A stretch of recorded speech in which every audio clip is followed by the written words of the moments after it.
जय श्री कृष्णा। राधे राधे।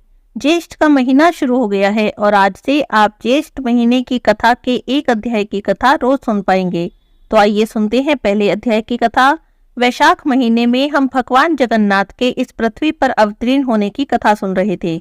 उसी कथा को आगे बढ़ाते हैं।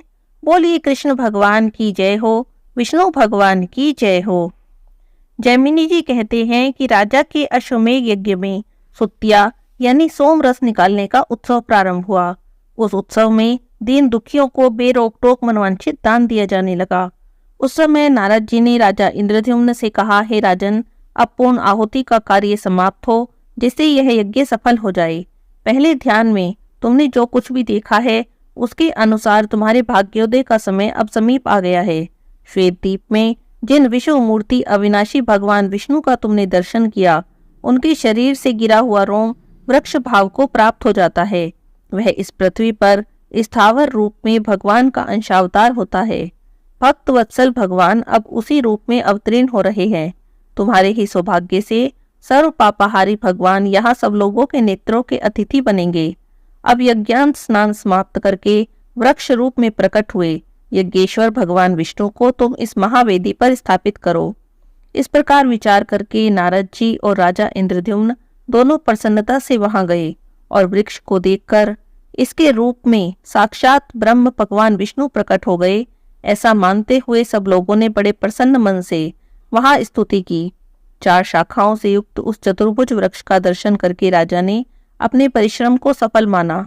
फिर नीलमणि माधव के अंतर्ध्यान हो जाने का जो शोक था उसे उन्होंने त्याग दिया और बार बार उस वृक्ष को प्रणाम करके नेत्रों से आनंद के आंसू बहाते हुए राजा ने ब्राह्मणों से उस वृक्ष को मंगवाया। वे लोग माला और चंदन से विभूषित विष्णु के उस दिव्य वृक्ष को महावेदी पर ले आए। नारद जी के कहने के अनुसार राजा ने उस वृक्ष का पूजन किया और पूजन समाप्त करके मुनिश्रेष्ठ नारद जी से पूछा, हे मुनिवर, भगवान विष्णु की प्रतिमाएं कैसे बनेंगी और उन्हें कौन बनाएगा? नारद जी ने उत्तर दिया, हे राजन, भगवान की लीला सब लोकों से परे है, उसे कोई नहीं जान सकता। अभी वे इस प्रकार बातचीत कर ही रहे थे कि तभी वहां पर आकाशवाणी सुनाई दी। भगवान विष्णु अत्यंत गुप्त रखी हुई महावेदी पर स्वयं अवतीर्ण होंगे। 15 दिनों तक इसे ढक दिया जाए। हाथ में हथियार लेकर उपस्थित हुआ यह बूढ़ा बढ़ई है, इसे भीतर प्रवेश कराकर सब लोग यत्न पूर्वक दरवाजा बंद कर लें। जब तक मूर्तियों की रचना हो तब तक बाहर बाजे बजते रहें, क्योंकि रचना का शब्द कान में पड़ने पर वह बहरा बना देने वाला है। कोई भी भीतर प्रवेश न करे और ना ही कभी देखने की चेष्टा करे, क्योंकि वहां पर काम करने वाले के अतिरिक्त जो भी देखेगा उसके दोनों नेत्र अंधे हो जाएंगे।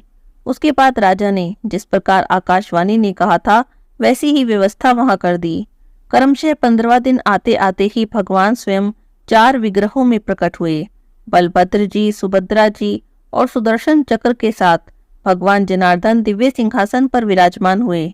भगवान के 4 दिव्य स्वरूप हो जाने पर संपूर्ण विश्व के उपकार के लिए पुनः आकाशवाणी हुई, हे राजा, इन चारों प्रतिमाओं को वस्त्रों से भली भांति आच्छादित करके इन्हें अपने अपने स्वाभाविक रंग की प्राप्ति कराओ।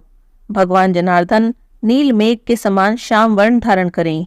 भगवान बलभद्र शंख और चंद्रमा के समान गौर वर्ण से विराजमान हो। सुदर्शन चक्र का रंग लाल होना चाहिए और सुभद्रा देवी कुमकुम के समान अरुण वर्ण की होनी चाहिए। इन विग्रहों पर पहले का किया हुआ रंग आदि संस्कार छूटने पर प्रतिवर्ष नूतन संस्कार कराना चाहिए। केवल दिव्य वक्कल लेप रहने देना चाहिए। यदि कोई इस लेप को दूर करने की कोशिश भी करता है तो उसके राज्य में दुर्भिक्ष और महामारी फैल जाएगी। हे राजन, तुम्हें भी नग्न रूप में इन मूर्तियों का दर्शन नहीं करना चाहिए। अन्य मनुष्य भी यदि नग्न रूप में देखेंगे तो उनके लिए भी ये भय उपस्थित करने वाली होंगी। नाना प्रकार के लेप से लिप्त और विचित्र श्रृंगारों से युक्त मूर्तियों का ही दर्शन करना चाहिए। हे राजन, तुम्हारे ऊपर कृपा करके भगवान प्रकट हुए हैं और तुम्हारे ही प्रसाद से वे सब जीवों को धर्म, अर्थ, काम, मोक्ष प्रदान करेंगे। नीलाचल पर कल्प वृक्ष के वायव्य कोण में 100 हाथ की दूरी पर और भगवान नरसिंह के उत्तर भाग में जो बहुत बड़ा मैदान है उसमें अत्यंत सुदृढ़ और 1000 हाथ ऊंचा मंदिर बनवाकर उसी में भगवान की स्थापना करो। हे राजन, पहले जो इस पर्वत पर भगवान नील माधव का प्रतिदिन पूजन करता था, वह विश्वावसु नाम का शबर सभी वैष्णवों में श्रेष्ठ है। उसके साथ तुम्हारे पुरोहित की मित्रता हो चुकी है। इन्हीं दोनों की संतति को भारी उत्सवों में भगवान के विग्रह पर लेप और संस्कार आदि करने के कार्य में लगाया जाए। इतना कहकर वह दिव्य आकाशवाणी मौन हो गई। उसका उपदेश सुनकर राजा ने प्रसन्नता पूर्वक उसका पालन किया। जब बलराम जी, श्री कृष्ण और सुभद्रा जी और सुदर्शन चक्र पर आकाशवाणी के कहे अनुसार लेप आदि संस्कार हो गया, तब उनकी आकृति बड़ी ही सुंदर हो गई। उसके बाद राजा ने महावेदी का पर्दा खुलवा दिया। फिर सबने रतन सिंहासन पर विराजमान भगवान की झांकी, उन भगवत विग्रहों का दर्शन करके राजा इंद्रद्युम्न आनंद के समुद्र में डूब गए और नेत्रों को कुछ कुछ बंद किए प्रेम के आंसू बहाते हुए हाथ जोड़कर खंबे के समान खड़े रहे। तब नारद जी ने राजा से कहा, हे राजन, कमल के समान नेत्रों वाले इन भगवान जगन्नाथ का दर्शन करो। ये भक्तों पर अनुग्रह करने के लिए संपूर्ण ज्ञान की निधि हैं। इन्हीं श्रीहरि को देखने के लिए योगी लोग मन में संयम में रखकर सदा प्रयत्न करते रहते हैं। वे ही भगवान विष्णु आज काष्ठमय शरीर में स्थित होकर तुम पर अनुग्रह करने के लिए यहाँ प्रत्यक्ष हुए हैं। इन करुणा सागर भगवान की स्तुति करो। नारद जी के इस प्रकार सचेत किए जाने पर राजा इंद्रद्युम्न ने करुणा में भगवान जगन्नाथ का सत्वन किया। हे दया सागर, हे मुरारे, कहाँ तो ब्रह्मा, रुद्र और इंद्र के मुकुट में मग्न हुए आपके निर्मल युगल चरणारविंद, और कहाँ मल मूत्र रक्त मांस और हड्डियों से बना और चमड़े से ढका हुआ मुझ दीन का यह अधम शरीर। हे ईश, इस असार संसार में भटकते रहने के कारण मैं श्रम से व्याकुल हूँ। भला मैं आपको कैसे जान सकता हूँ?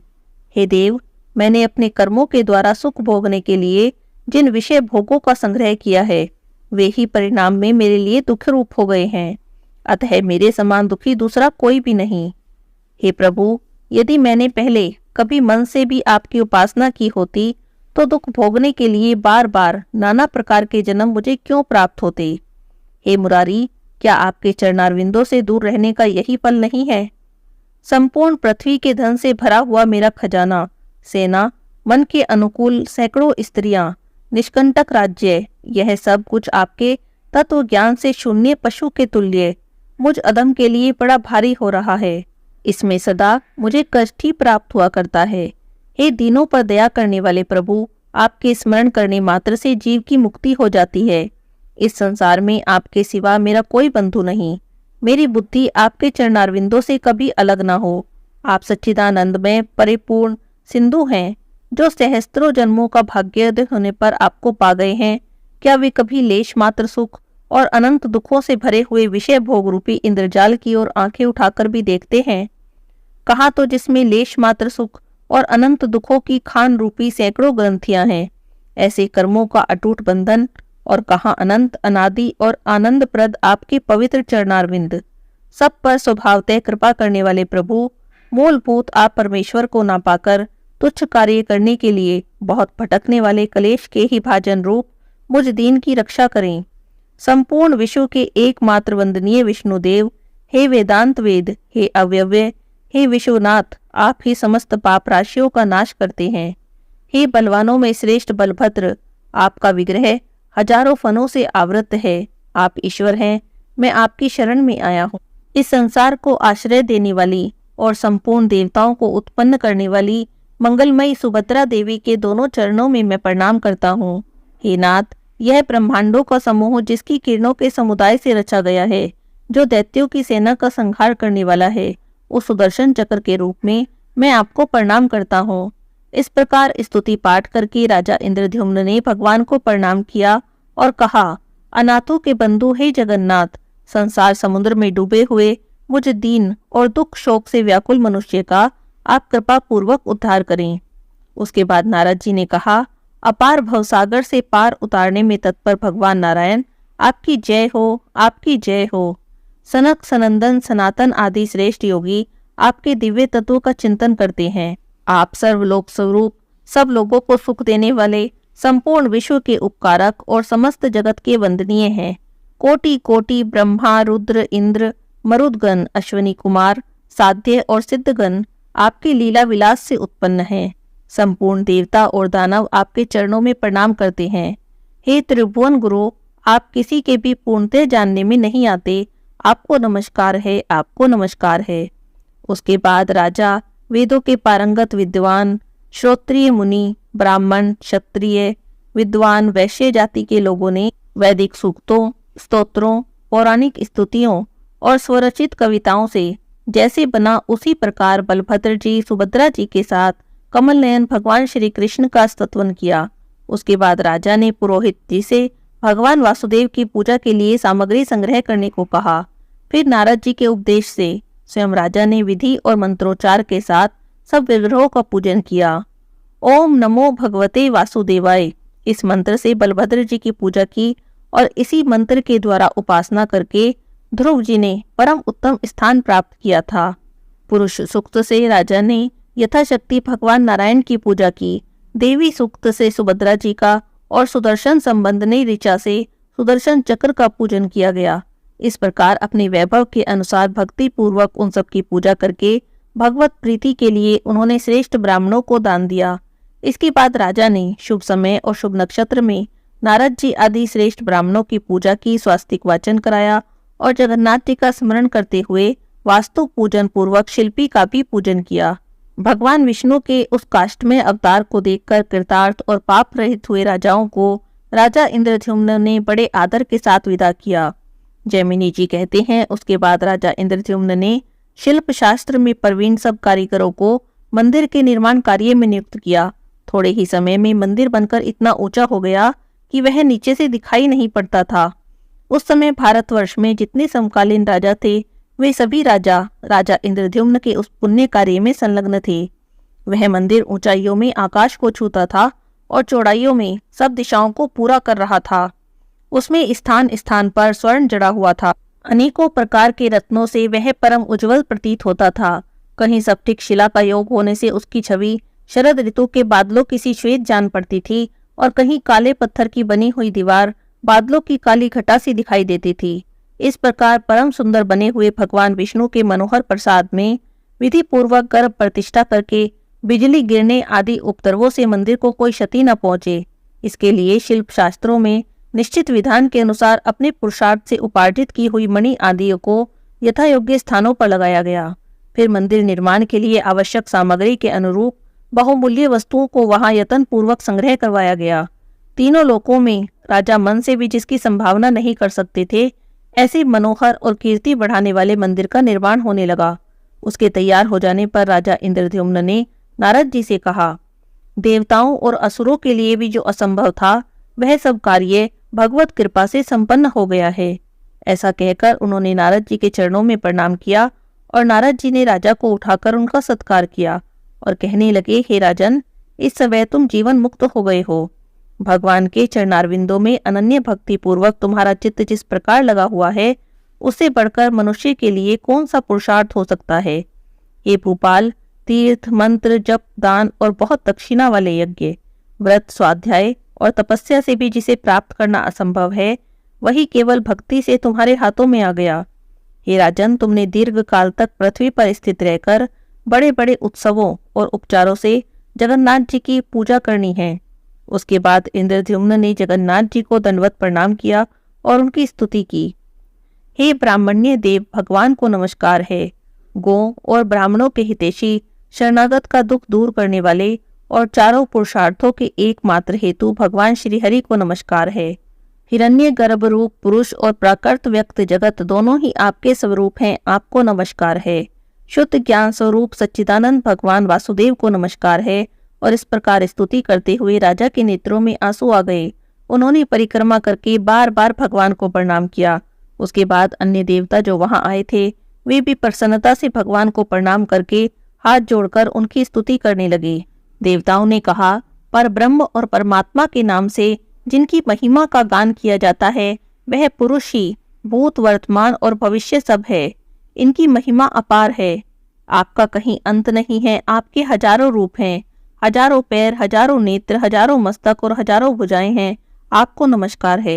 हजारों कोटि युगों को धारण करने वाले और हजारों नाम वाले आप सनातन पुरुष को नमस्कार है।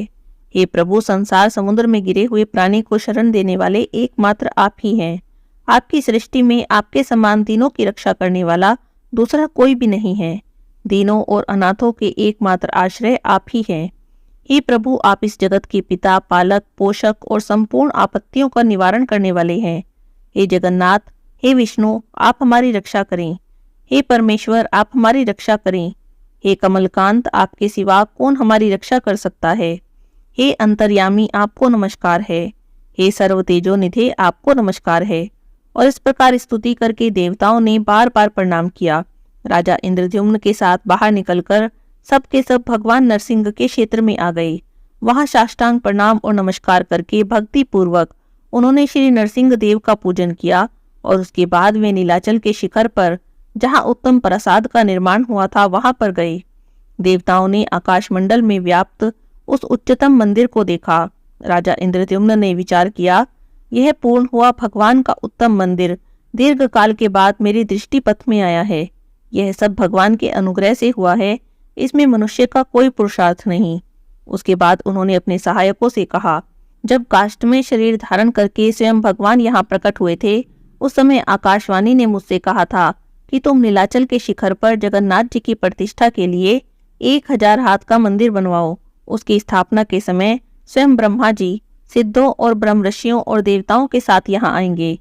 फिर नारद जी से पूछा, हे मुनिश्रेष्ठ, मैं प्रतिष्ठा विधि की वस्तुओं के विषय में कोई जानकारी नहीं रखता। जो एकत्र करने योग्य वस्तुओं हो, उन सबको आप मुझे एक एक करके क्रम से बताइए। राजा के इस प्रकार कहने पर नारद जी ने क्या कहा, फिर आगे क्या हुआ, हम अगले अध्याय की कथा में सुनेंगे। आज के अध्याय की कथा यहीं पर समाप्त होती है। बोलिए कृष्ण भगवान की जय हो, विष्णु भगवान की जय हो।